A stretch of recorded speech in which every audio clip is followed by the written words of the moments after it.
to be here today and launch Women for Harris from Grand Rapids, Michigan. An incredible honor to be joined with two amazing women who have been heroes and mentors to me. Our incomparable Senate Majority Leader, Winnie Brinks, and a woman who needs no introduction, former Congresswoman Gabby Giffords.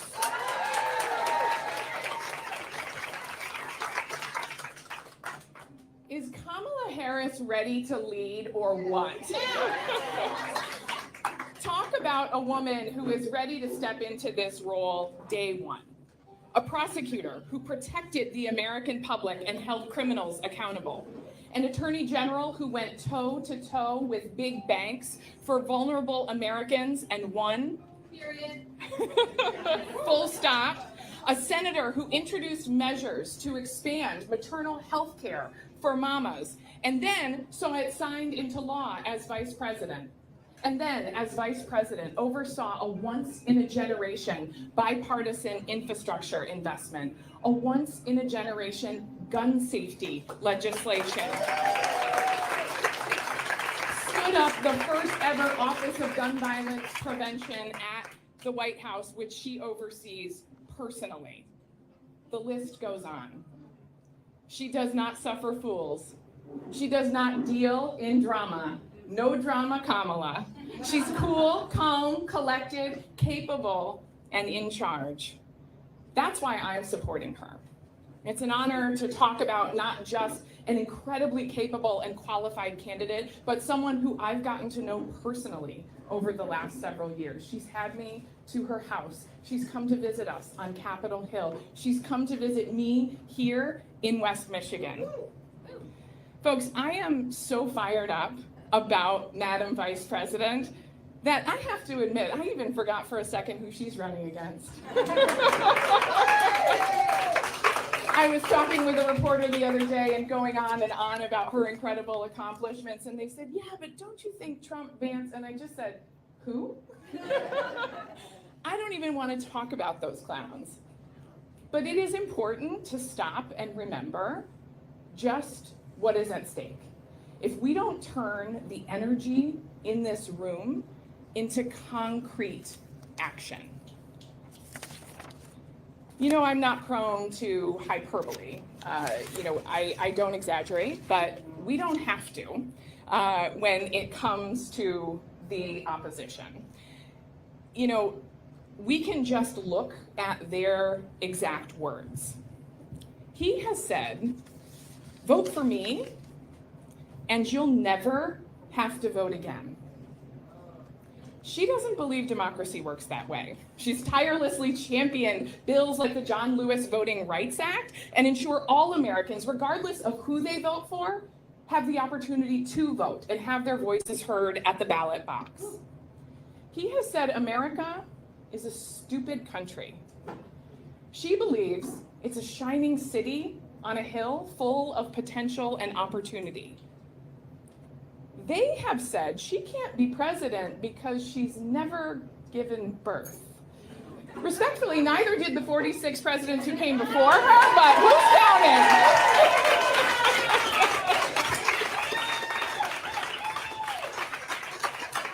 He bragged about being responsible for overturning Roe versus Wade. She is working to restore it piece by piece. And in November, we are going to hand her a pro-choice majority in Congress that will get the bill passed and hand her the pen to sign it into law. He has a dark and jaded vision of the past. She's got a bright and optimistic vision for the future. The choice is clear. But we have work to do to get there, folks. You know we do. There are those out there who doubt that it is possible. Those who say a woman can't win. A black woman can't win. She can't win with that laugh, with those clothes, with that haircut. There's just something about her. You know what I say? Yes, she can.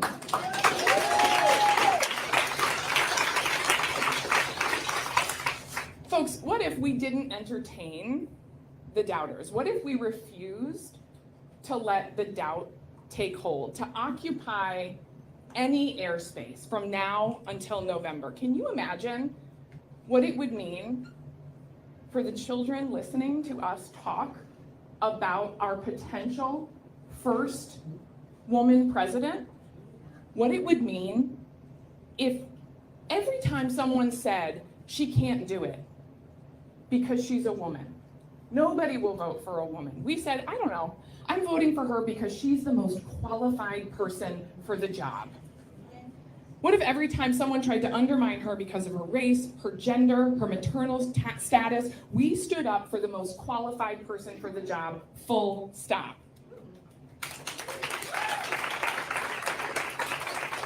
Can you imagine what it would mean for our kids when they're listening to us talk about her? If we could show them that, yes, in America, anything still is possible. We are not done making history yet. Will you join me in defending her? Will you join me in championing her? Will you join me in electing her?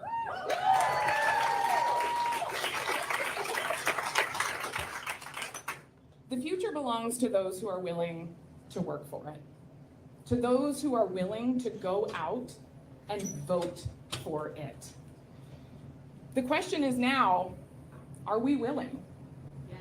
What are we going to do? We have an immense responsibility here in Michigan, in West Michigan in particular. The path to the majority in the House, the Senate, and the presidency run right here through West Michigan. In 2016, we lost the presidential election by losing Michigan by less than 10,000 votes.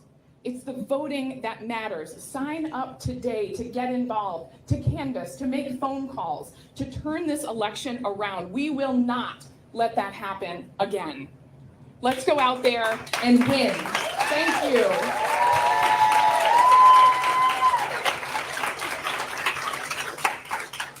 I am so honored to be able to introduce Congresswoman Gabby Giffords, someone who has taken immense pain and turned it into purpose for a better and brighter future, not just for herself, but for our entire country and generations to come.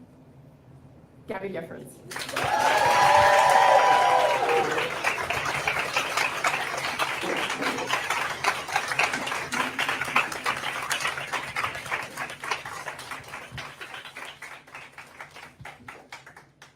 Unknown the darkest of days, days of pain and uncertain recovery, but confronted by despair of someone's hope, confronted by paralysis and aphasia, I responded with grit and determination. I put one foot in front of the other. I found one word and then I found another. My recovery is a daily fight, but fight makes me stronger. Words once came easily, today I struggle to speak, but I've not lost my voice. American needs all of us to speak out, even when you have to fight to find the words. I'm also in the second fight, the fight to stop gun violence.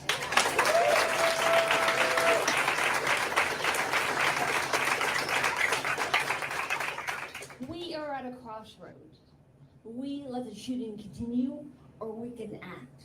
We can protect our families, our future. We can vote. We can be on the right side of history. Please join us in this fight. Thank you very much. Thank you.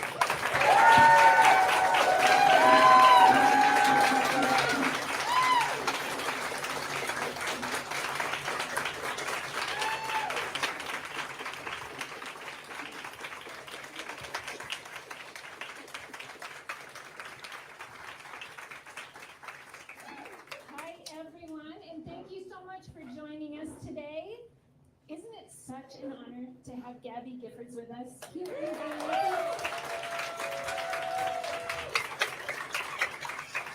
She has been a partner with us in so many ways, and I am always delighted to see her. I had an opportunity to sit down with her in the Capitol last year while we were working on gun violence prevention. And it's one of those moments that we will never forget. Passing that legislation and welcoming you to the Capitol was one of the greatest honors. Very cold. It was very cold. We arranged for better weather today. Yes. So we're always delighted to see you.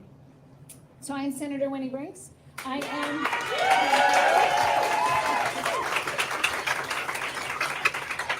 very proud to represent Grand Rapids in the state senate, the 29th district, but I am also very, very proud to serve the entire state and our state senate as the Senate Majority Leader.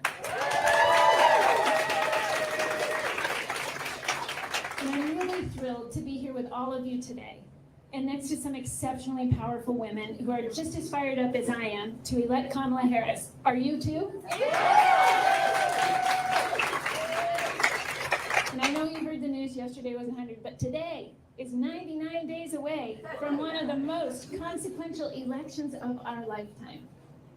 And women are going to play one of the biggest roles in this election than we've ever played in the history of our nation.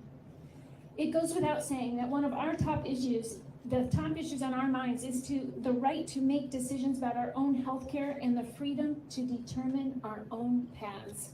Right here in West Michigan, we have fought for the right for women to make those decisions with their own doctors. And we fought to help women expand their families when they are ready by championing IVF and surrogacy policies that support women before and after they give birth.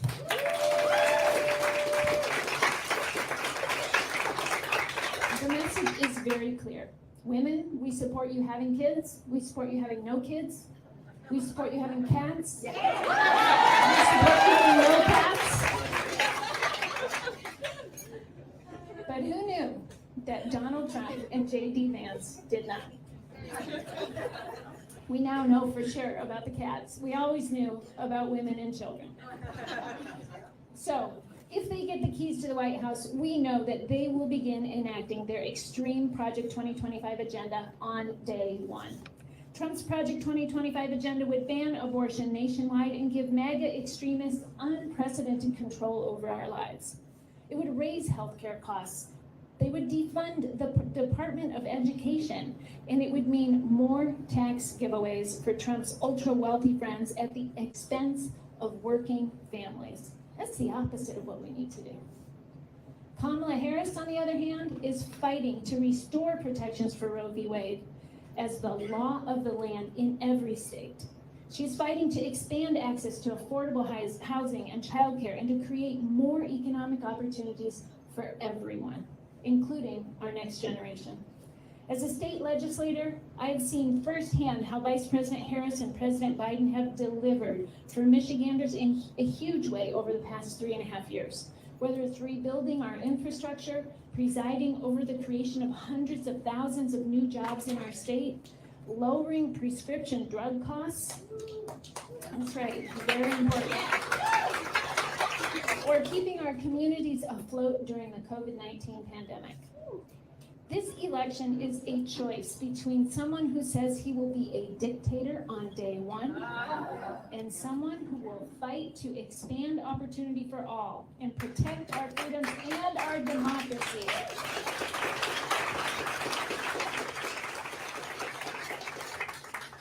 The stakes are high, and I believe that people across the board will turn out to choose democracy over dictatorship.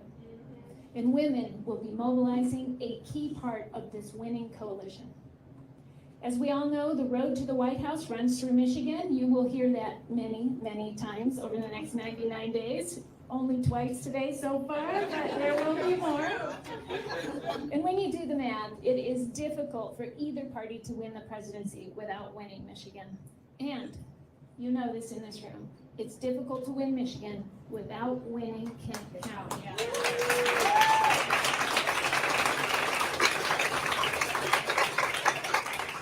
So that does put a little extra pressure on us, but it also means that we have a unique and extraordinary opportunity. Every family member or neighbor that we talk to, every dollar we raise, every door we knock or call we make could be the difference. Between winning this election and putting Kamala Harris in the White House, or Donald Trump and J.D. Vance taking power and putting MAGA extremists in charge. we know that when women show up, we win. Say it with me. When women show up, we win. You saw that in 2022 after Roe was overturned. And here in Michigan, we put abortion rights on the ballot and we won. And we also, by the way, won the first Democratic trifecta in the state legislature in 40 years.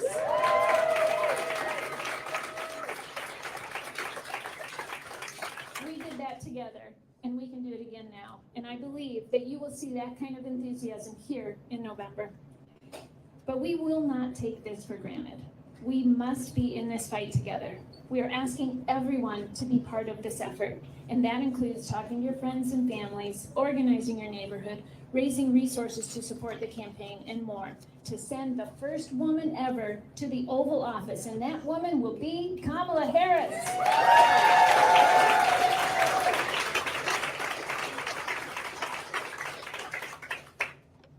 This is about the future.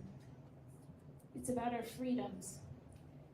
It's about creating a world in which every person has a real opportunity to get ahead. It's about my daughters living their lives as adults during a time where women have their rights intact. And it would be great for them and for every girl growing up in our country to have clear evidence that they too can be president one day if they want to be. So I could not be more proud to be in this fight for Kamala Harris, and I will be doing everything I can over the next 99 days to make sure that Michiganders elect her as our next president, and I hope that you will join me. Let's go, Kamala.